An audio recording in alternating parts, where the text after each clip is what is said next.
Welcome to episode 237 of Two Amazon Sellers and a Microphone, brought to you by Solozo. And today, this is going to be a lot of fun. We're going to kind of go down a different path. We talk about private label and everything around selling on Amazon, building brands, etc. But we're going to go into a different area. There's a lot of ways to make money on Amazon, and print on demand is one of the more fascinating, maybe one of the more scalable, maybe lower cost of entry than doing a private label brand. So we're going to be talking about there's two different ways you can do print on demand. There's KDP, which is for books, which are print on demand. And then there's Amazon merch, which is a lot of things, coffee mugs, t-shirts.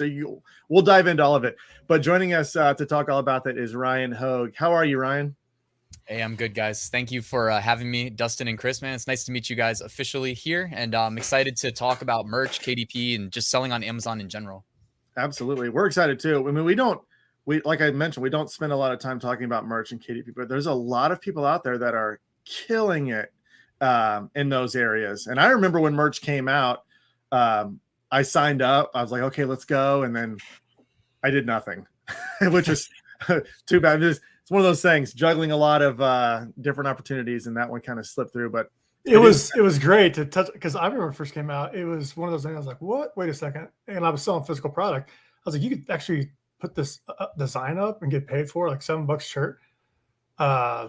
A cease and desist letter later, and about 10K, my account was done. So that was the early days, though. That was like, hey, give me every design you can and throw it up. And I have yet to get that account back. So it was fun. We'll learn the right way. How about that? Right? Hopefully, we'll learn the right way to do it. But Ryan, before we jump into all that, why don't you take a few minutes and give us your background? How'd you get into this? When did you start? And just go through everything. Yeah, I know you do private label and KDP and merch. So take a few minutes and just give us your background. Yeah, for sure. Like, I got started in 2016. I really knew in 2016 working 9 to 5 as a web developer, like, good money, but I wasn't trying to trade my time for money for the rest of my life. I also taught web development, so I was busy. I was grinding. The money was good, but the amount of it's everything's a trade-off in life. So I had my eyes set on something more passive. I did my best to learn FBA. Like, to me, that's where my mind went initially, was just sell on Amazon, right? And I think most people think of the fulfilled by Amazon model. I ended up getting really lucky in the sense that, like, I knew I wasn't figuring it out on my own. Like, I was trying to find resources and figure out how to get started, but it's a lot of, that learning curve is massive up front. I ended up crossing paths with somebody who was an FBA coach, but I crossed paths with him in, like, real life. So I, like, met the person, talked to them, met up again, paid them $2,500 ultimately to, like, get me where I wanted to be with FBA.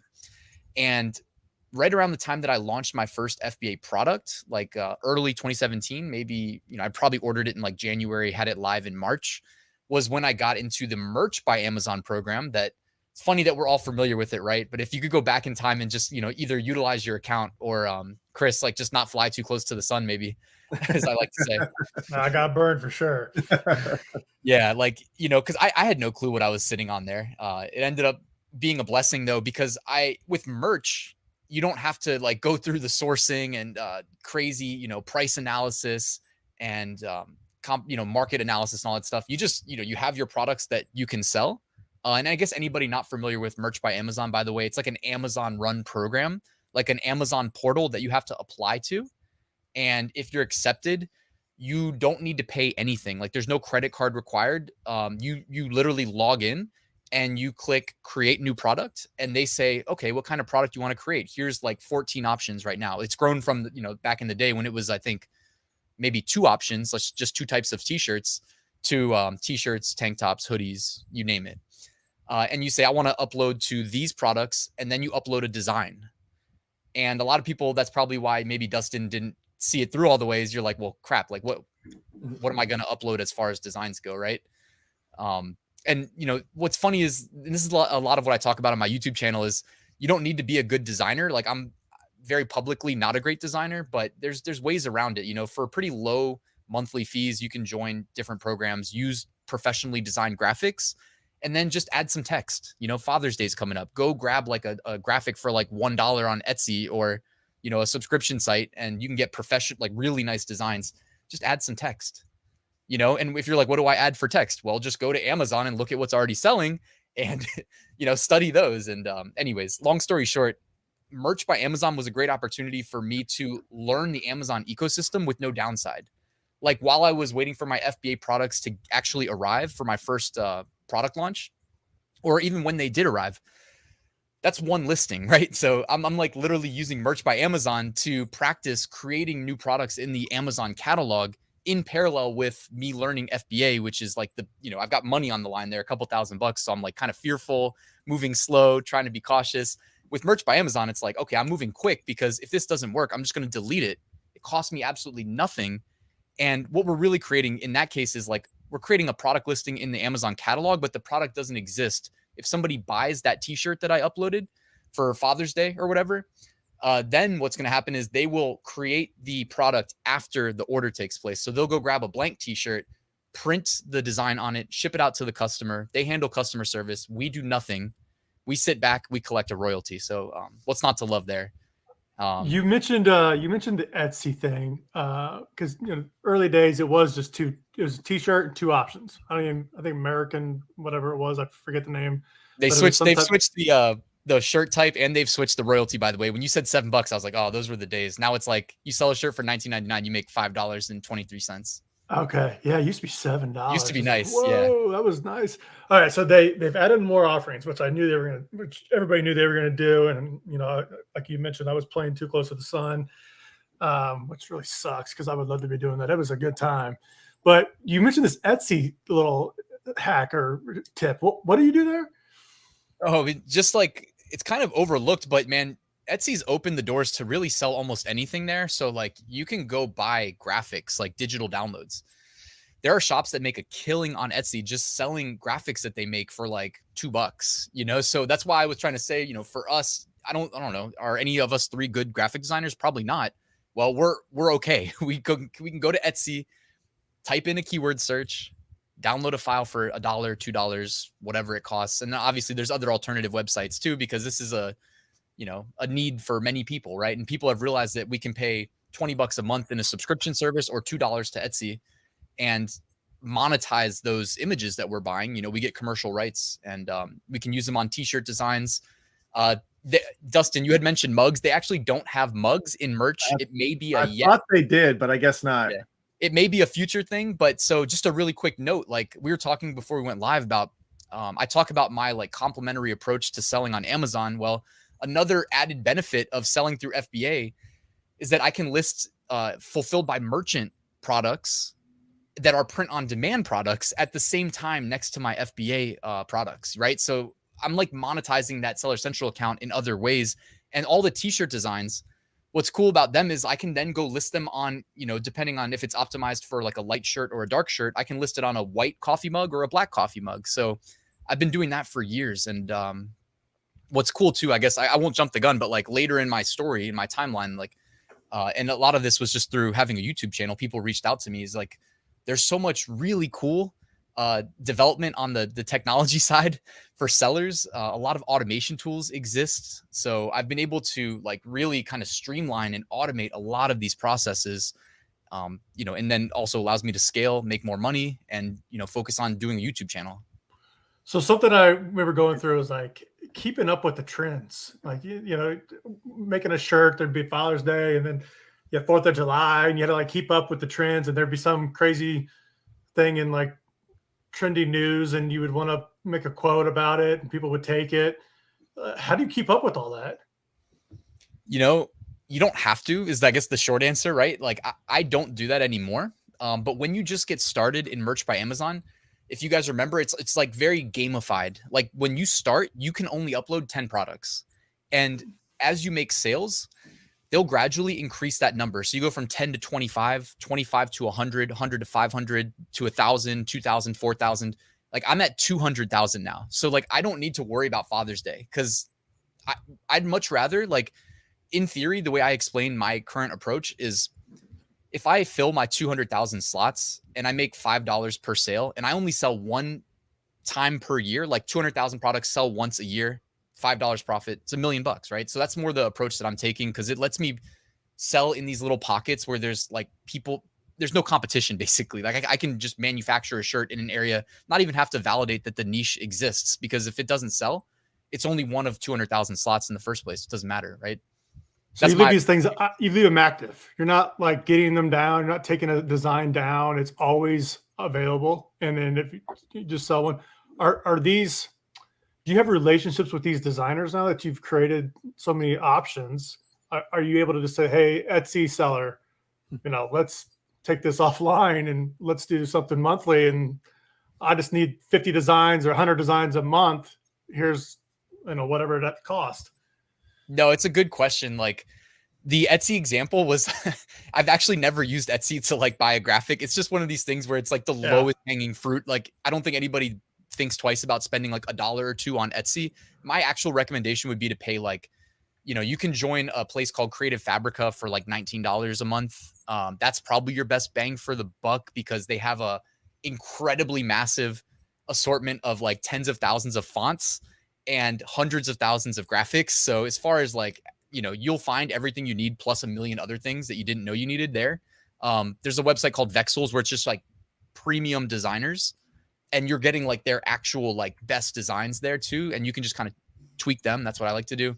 And for $3 a month, there's a website called All Sunsets. I don't know if you guys have seen shirts that have like these vintage retro round kind of like colorful sunset graphics. And if you just have like one or two of those, you can just cut silhouettes out. You can put text above, text below. So, I mean, for me, like between those three graphic resources, like I can make it work. But like to answer your question, like you can also go to like Fiverr, for instance. And a lot of people have stories. Like I love inviting people on to tell their story on my channel, do interviews. And I've heard a lot of people that do have like kind of private relationships with designers that most of them met them on Fiverr.com. Sometimes they use like onlinejobs.ph, if you guys know that website. Yeah. A lot of ways to meet people around the world and build relationships. In the early days, it wasn't really policed a lot to like trademark. You could upload a lot of stuff, and it kind of got past the bots, I guess, whatever Amazon doing. What's that look like now? What's that trade? Because there's sayings that are trademarked. There's logos trademarked. How do you make sure you're not doing something where you get your account suspended? Yeah, it's a great question, and it's definitely evolved over time, because back in the day, man, like there were people that, and I mean, it's not that it doesn't still happen today, but like it's really just gaming that like Amazon algorithm itself, right? While also not triggering like a match to the USPTO trademark database, right? Because there would be people that would put like, you could put like New York Yankees, but just put like periods between the like Y.A.N. And that wouldn't trigger a result, a match.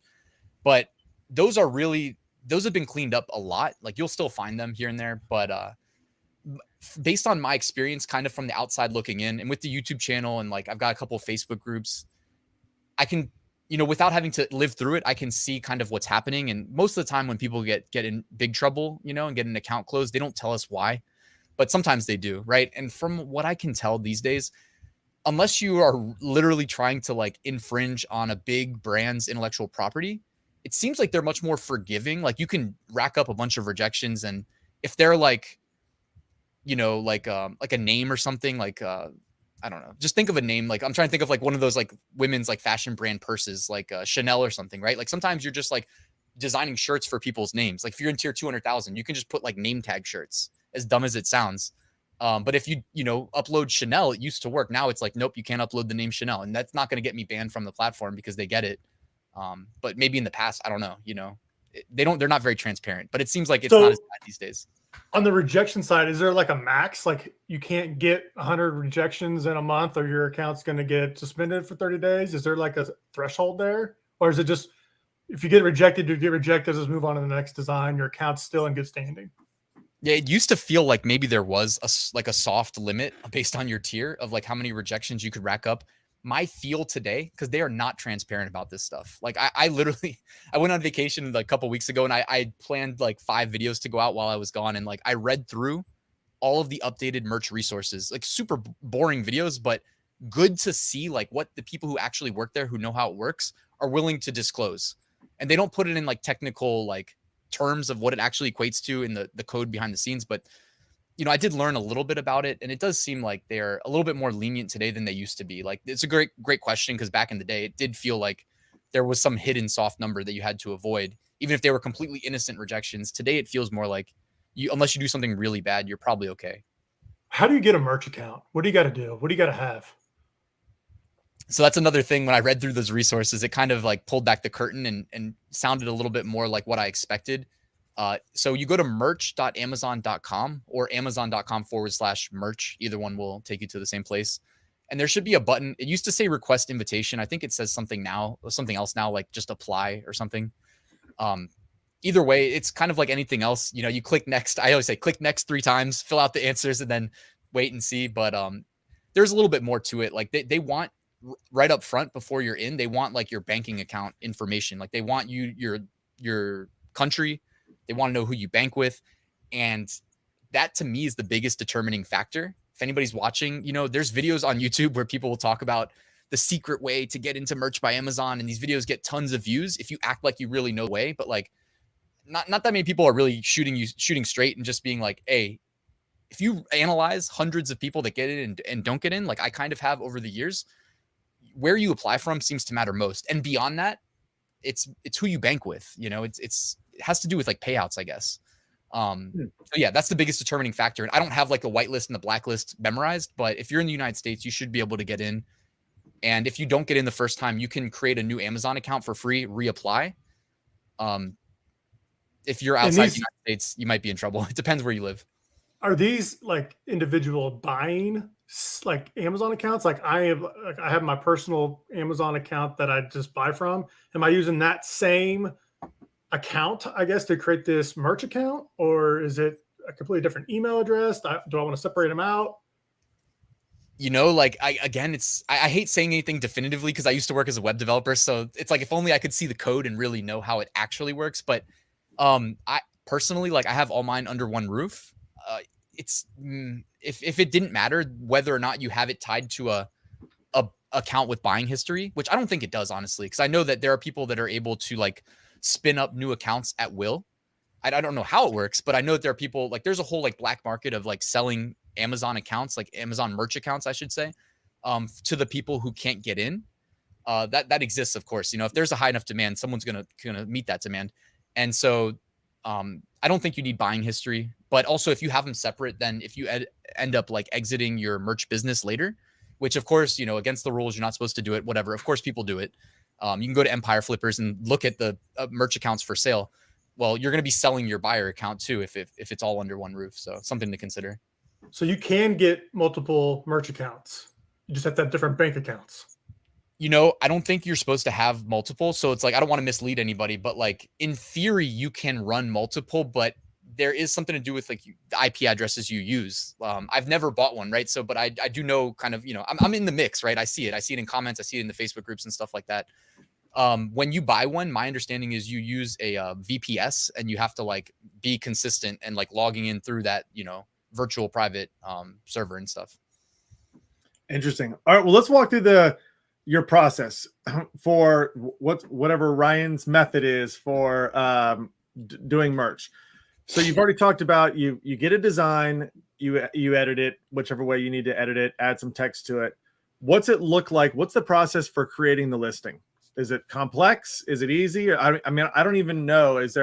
On the private label side, there's a lot. You got to write bullets, descriptions, A+, back end, search terms. What's it look like on merch? Yeah, that's actually a great question. So merch, I should have mentioned before, is like very dumbed down. It's not intimidating at all, right? This is literally, I can walk you through the process visually. I could even, if you wanted me to, I could screen share, but like, it's not even that big of a deal. Like you basically click create. So it's like number one, log in, right? Most likely your login is saved. So you just launch your web browser. It's probably a defaulted tab. You click once to go to the create screen. The first thing you do is you want to upload a design. There used to be rigid dimensions you had to follow. Now it's like more flexible. So you don't even have to follow the dimensions. You can just drag and drop a graphic in there. The next thing it's going to do is it will apply that design to all of the 14 products available in the catalog. But there's a button that says select products and you can turn on, turn off products, right? So the best selling product that you're going to want to target is a standard t-shirt. It'll be the first one that you see when you're on the create screen. So let's just roll with that. Like if you just want to, if you just get started, you're in tier 10. Well, they might not even let you push your design to all the different products. They may say you can only do one today, and then tomorrow you can do another one. So you're going to just want to do standard t-shirts. So go ahead and like turn off all the other products, standard t-shirt only. It's worth mentioning, by the way, they've expanded merch internationally too, just so you guys know. So when you click select products, you can say like, I want to push it to standard t-shirts on Amazon.com, but also I want to go to the UK, Germany, Italy, Spain, France, and Japan. So that's also options. And they're by the way, automatically pushing our products to those international marketplaces. So even if you don't opt to create them there, like behind the scenes, they're doing it for us just because they have the capacity. So really awesome way to make some extra money there. But yeah, so upload your design, select the product type. Then you can click expand product details and select like what colors you want your design to be available on. They don't want to assume for you because obviously a design optimized for a dark shirt, if it's optimized if it's a white foreground on a black background, you don't want to be selling it on a white shirt, right? It's not going to show. So you select the colors. It used to be up to 5. Now they've expanded it to 10 colors. So you get a lot of options there. Set your prices. So if it's just US market, the default price for a standard t-shirt is $19.99. I love selling them at $19.99. It's almost like Amazon's nudging us like, hey, this is a good price point. You make $5.23 per sale. You can also go as low. Like currently, this is subject to change as times change in the world, but the floor price is $13.07. So if you're just getting started and you can only list 10 products, I always tell beginners like, hey, it's okay to price at $13.07. You will make $0 when you make a sale, but at least you're offering up some sort of an incentive for customers looking for a deal to buy from you and not buy from the $19.99 person, right? Because you really just need to lock in sales and get more upload slots because nobody's getting rich off 10 shirts, right? But if you get up to like 1,000, you can start making some real money. So that's really it. You select the colors, you set the price, you scroll down, and then here's the biggest gap from FBA to Amazon merch. With merch, you can only provide a brand, a title, 2 bullet points, and a description that does not get indexed in search. So you could also just skip the description. And that's really it. It's pretty quick, pretty easy. And then with, you can go into like the advertising console and create like an Amazon store for your shirts and stuff like that. But it's completely optional.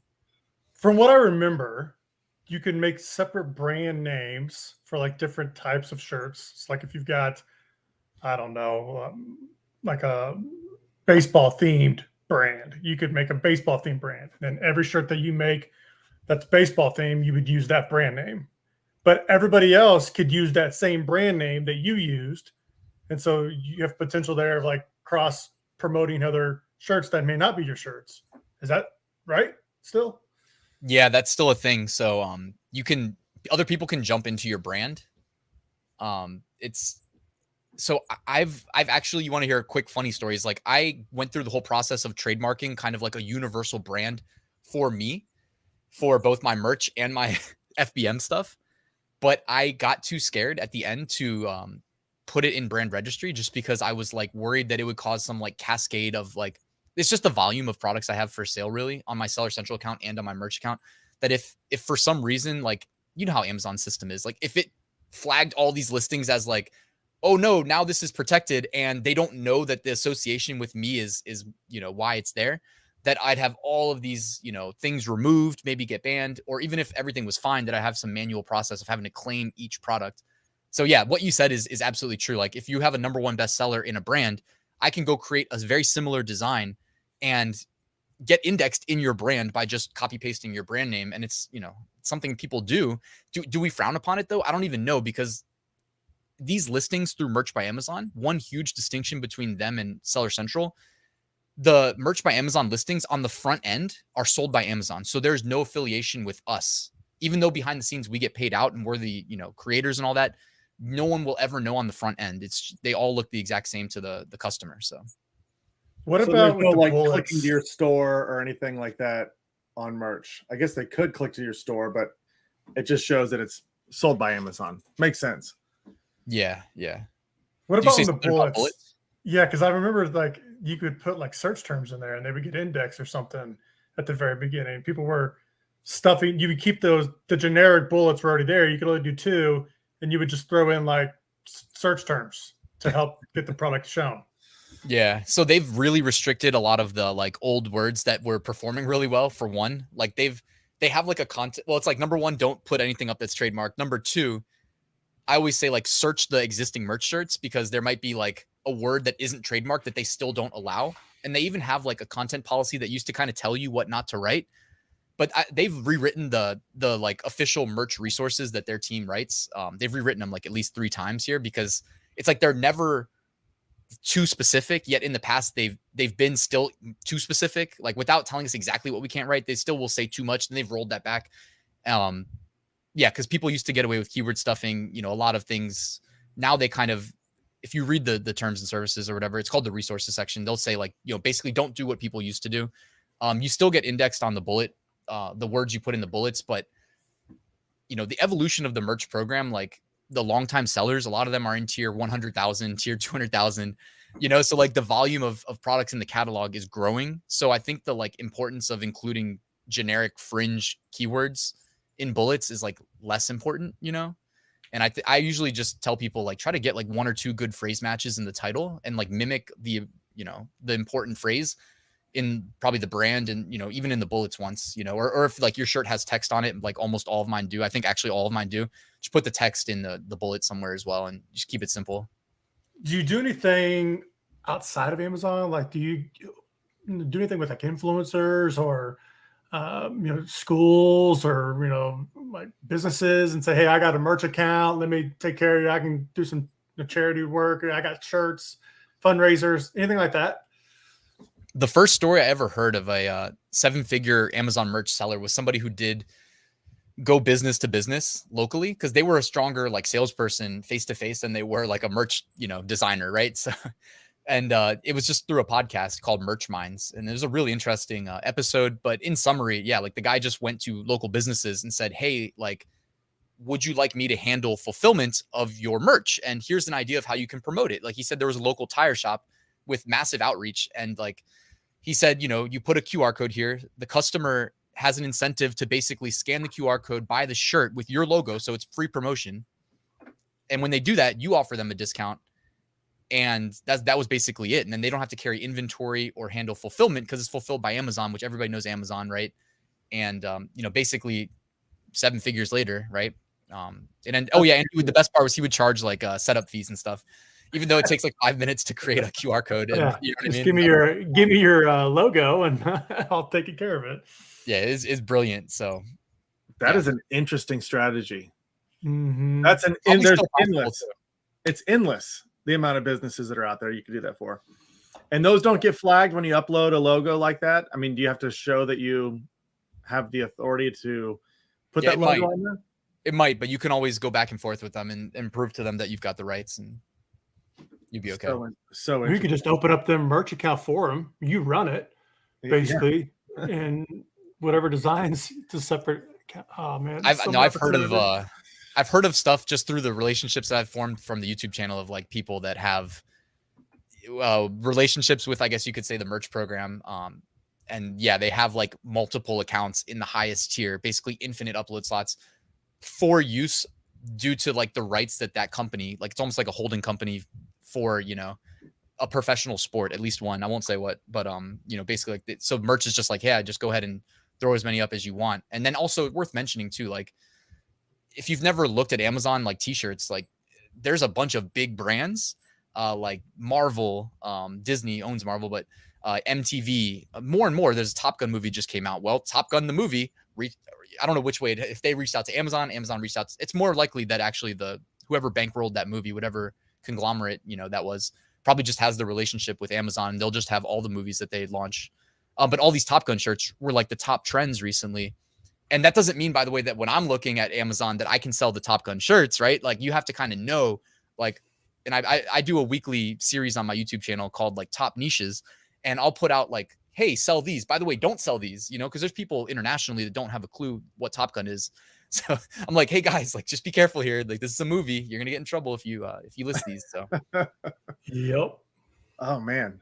Let's talk KDP now, because that's a whole nother revenue stream potential.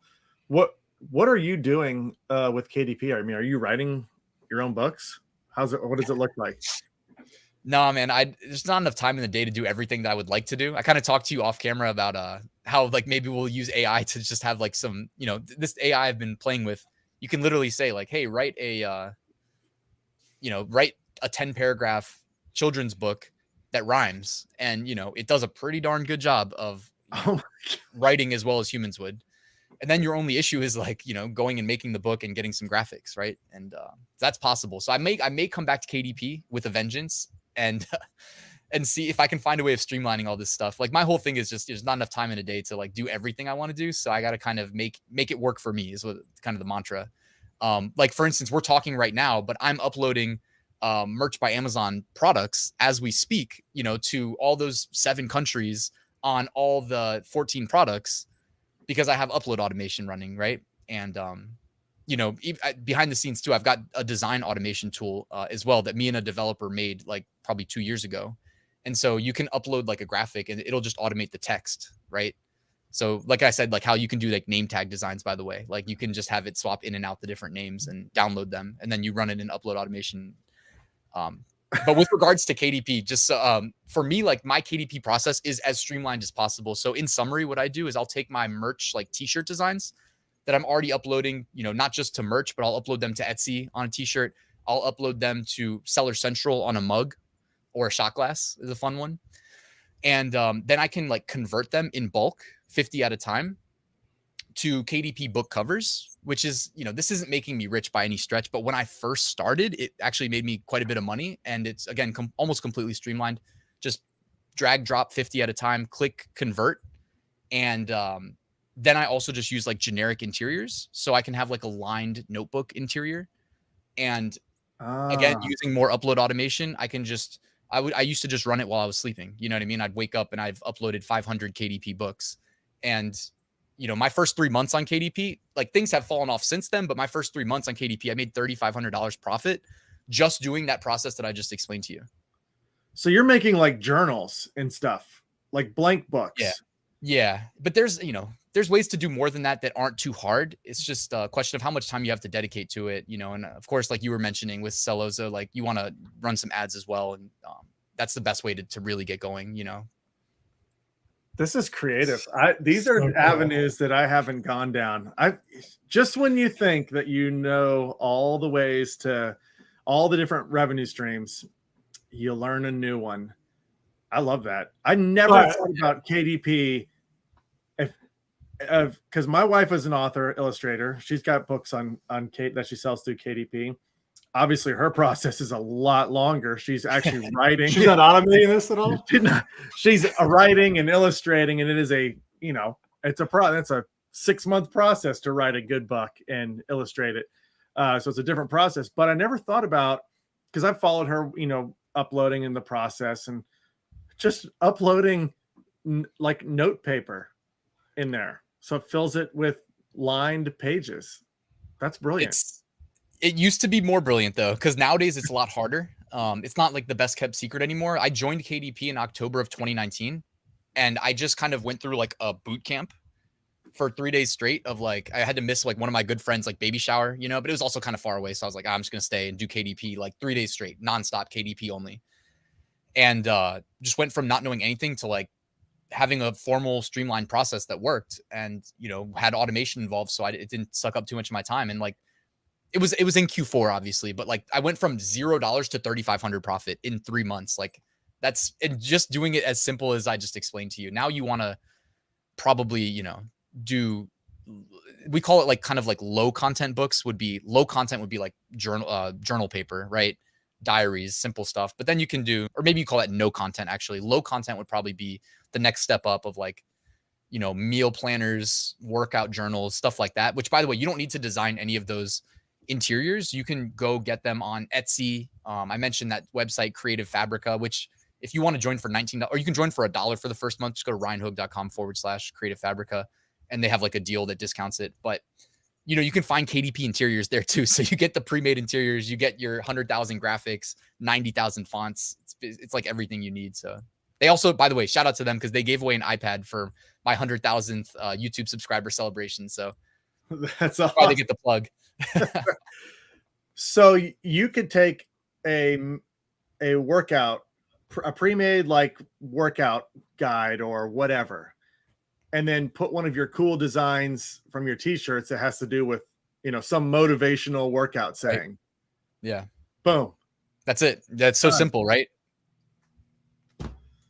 And it works. That's what's funny is like, it's not like some crazy theoretical thing. Like it actually works. And my favorite part is that you can like streamline all of these processes. Like I wouldn't recommend going in and being like, must learn automation from day one. Like I always tell people, like start slow, face the learning curve, grind through it. If you need a 3-day boot camp like I did, do whatever it takes. Because once you're over that, you know, same with FBA, right? Like you get through it, and then what do? Then you just repeat the process a million times. Like when I got my first FBA product up, the next thing I did was launch like 2 more SKUs right away from the same supplier because it's just so easy. And then I was like, okay, new brand. And was thinking in terms of brands because it's so much easier. Again, if you find one good supplier, complementary products, you know, upsell multiple products to the same customer. You know, and then FBA, it's like, you know, when you've launched that product, what do you really do after that? You can tinker, but you really just optimizing the ads. And I paid for some other software to basically do that too. Just put in my optimal ACoS and it literally would do the bid up, bid down for me. Yeah, so that's basically it. That's my story, you know, because I used to work 2 jobs while I did all this stuff. And then fortunately in 2020, a month before COVID, really, like everybody else was kind of working from home. Probably could have held on to my job a little bit longer, but I just like quit my day job. And then my teaching job was nice, but like when I was doing it remotely and then they wanted me to go back to campus, I was too spoiled. So I bowed out after 7.5 years. So you're full-time merch, KDP. That's awesome. Merch, KDP, like Etsy, you know what I mean? Like all these places. It's just like, I just call it planting seeds, you know, just get as many, make it easy for people to give me money, right? Like just sell as many things as you can, play by the rules. These are obviously long-term business models. It's easy to, you know, think we're going to make some quick money, but to me, it's not, you know what I mean? It's not really worth it if you are risking your business. And you do anything on Walmart? I haven't been able to get into Walmart. I've even had people like put me in touch with people at Walmart, you know, that were supposed to be able to help. And yeah, for some reason, the application, I must have put something in that wasn't, you know what I mean? Like that they didn't want to hear. You'll figure it out. Are you guys on Walmart? For physical products, yeah. I don't know if they sell demand products. Do you have a third-party fulfillment center? That might have been my thing, was like I only had Amazon fulfilling. So I think that was probably why I got the initial rejection. And then even if I want to sell print on demand, not do FBA products, you know. Interesting. Yeah, that might be the trigger. Because I didn't say I had a third-party fulfillment. I just said I did it myself. Like we fulfilled our own. Yeah. When we That's really smart. But do you fulfill your own, or do you just do like the fulfillment order from? Yeah. You fulfill it. Yeah, that's smart. Well, good for and you. You're an man. interesting guy. You're an interesting guy. I'm looking at your YouTube channel. You got 100,000 subscribers. You put up content all the time. This is, again, we talk about this on the podcast. We don't really do a lot of homework before we have people on here. This is very interesting. Check my YouTube videos though. What you'll notice is a very like kind of formalized, streamlined process, right? Like that's the name of the game for me, man. It's just kind of like make quality with as little effort as possible. You know, I'm not matching your wife's kids books or anything like that, right? Yeah. But I'm doing like good enough. At least I hope so. Yeah. I try. Fascinating. So what's next for you? Where do you see merch going in the future? What's up? What's on your horizon? You know, merch, for instance, since you asked, like someone sent me a job description there. Job title there, or job application, whatever. And like, so I read through it for a YouTube video. I just thought it would be fun. And like at the end of the description, it said, we're only getting started, you know, and this was probably less than a year ago. So what's next for them? Like, it sounds like they're, you know, plotting world domination. The KDP program is in more international countries than the merch program. So maybe they just kind of follow suit with the expanding that.